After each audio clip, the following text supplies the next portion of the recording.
Hello y'all, it's your girl Vimbo and I'm back with another video.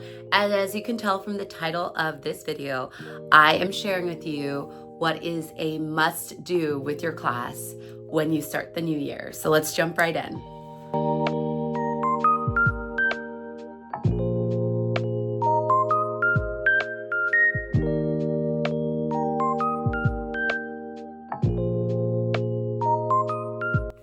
Hi again, my name is Vimbo. I served as an elementary teacher for quite a few years, and then I was an elementary principal for 5 years. And when I was a classroom teacher, actually, when I was student teaching, so this was like over a decade ago when I was in college, I had a mentor teacher that I did this really fun project with in the new year that I want to share with you because I think no matter what age you teach, I think it will just be a really special thing to do with your class for the new year. And then it's also really cool because once you do it, you can send it to parents. So first, let me start and set the scene. It's the new year, New Year's goals, all the things. And, it's just a time of reflection. Regardless of the age you teach, you could teach kindergarten, you could teach 12th grade. Now, I do think what I am suggesting is probably best for a class where it's either self-contained, like you teach all of the subjects. So that tends to be like lower elementary, like kindergarten, first grade, second grade, depending on your district. Or if you are in the older grades, like middle school or high school, if you're the homeroom teacher or the language arts teacher, this would cover a lot of your standards as far as what you're having to do with language arts. Or conversely, the technology teacher. Okay, so I've given you a ton of background, but I haven't told you what it is yet. So I think it would be really fun for you with each individual student to create a time capsule of sorts via video. So students are obviously on their phones, on their parents' phones, on TikTok, on all of these different platforms, Instagram, YouTube. And so they are very familiar with video. Most students are. And I found even the youngest students really get involved and excited about this. A benefit of it randomly, of course, is that you're teaching students a little bit of digital literacy and you can be very intentional about how you're doing this. But basically the idea is, and this varies for each level, but I am going to present this idea as if I were doing it with a second grade classroom because that is the group of kids I did it with when I was a student teacher.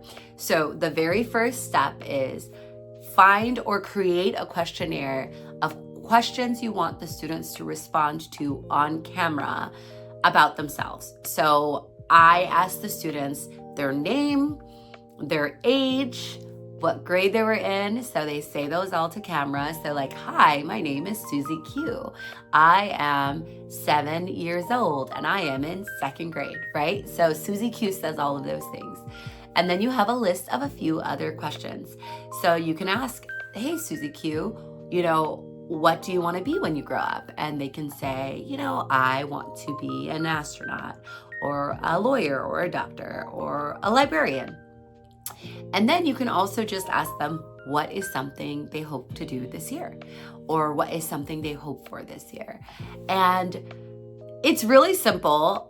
I would say it probably took about a week because the class I was working with, I only had like probably 10-15 minutes after lunch where I could record these kids. And it was a class of I want to say close to 20 kids. But the videos end up being only like 1 or 2 minute long, right? You don't want to make them super long. So obviously, one, you have this little video. If the kids are way younger, what I liked to do is at the end of the semester, so that was in January when we recorded these videos. In June, we shared the videos with the parents at our end of the year program. So the parents each got to go home. At the time, we still gave it to the parents on CD, not even a USB drive, because this was over a decade ago. And so the parents got this video of their child saying what, they would do and what they wanted to be and what they hoped for that year. And the funny thing is, because those kids were in second grade, now I don't keep it that much in touch with my mentor teacher, but those parents still have those videos, and those would be high school seniors this year. Actually, they would have been high school seniors last year, so they'll be in college now. But it's just a nice memento for kids to have as they are just reflecting back on their life. And I think things like video are just like so fun to look back on. Now, the fun thing is how you can modify this for the older grades is they could create an entire script, like about a day in the life of their life as an 8th grader or as a 10th grader, and share their highs and lows, share their hopes and their fears about the future. Like, it can go really, really deep, but it's sort of like a virtual digital yearbook of sorts. What we ended up doing for the entire class's end of the year program with that 2nd grade class I had over a decade ago is we used that combined video of just snippets. Like, it wasn't the long version, but like pretty much like not even 30 seconds, like just like 15 seconds of each kid saying, I want to be this, I want to be that, I want to be this, and I want to be that. And it was just so cool. From the teacher's perspective, these are the things I used behind the scenes to make it a little bit easier. I used my iPhone to record. I didn't even have, like, right now I have a ring light set up and backlighting, but you don't even need that. I used a basic iPhone that I had at the time, and I used Canva to make like the digital graphics for like the invitations for our program. And I used iMovie, like just literally on my MacBook, the free software to edit it. If you don't have a Mac, there's like, I think Windows Movie Maker or Microsoft editing software that comes with your laptop. So guys, you don't have to be a major producer. And honestly, like, the older they get, the more exciting it is because they can do a little bit more independently. That being said, I just remembered this, and this is my last little tip, and then I'm gonna end this video and wish you guys a happy new year. My last little tip is just know, even at 2nd grade, they can do a lot. So years later, I actually taught 2nd graders, and we went on, this is random, but a great field trip idea. If you are able to control the field trips at all, we actually took our students on a field trip to the Apple store one day when I was teaching in Florida years ago, and they were 2nd graders, 1st and 2nd graders.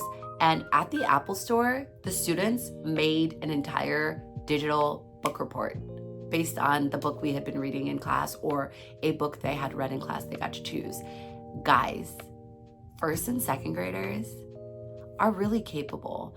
And I'm saying this because I heard a quote a while ago that said something like, it's really important that we teach our kids how to interact with technology in a healthy way because it's here to stay, right? Like, it's here. Doesn't mean that they should always get screen time. I know some people feel very strongly about it. Kids should be outside playing, getting fresh air. And if they are interacting with technology, we have to teach them how to do it in, ethical, responsible ways, and how to create products that they are proud of, because that we're teaching them skills that they will actually use in this brave new world of technology. So I remember just being extremely impressed with the kids and what they could do.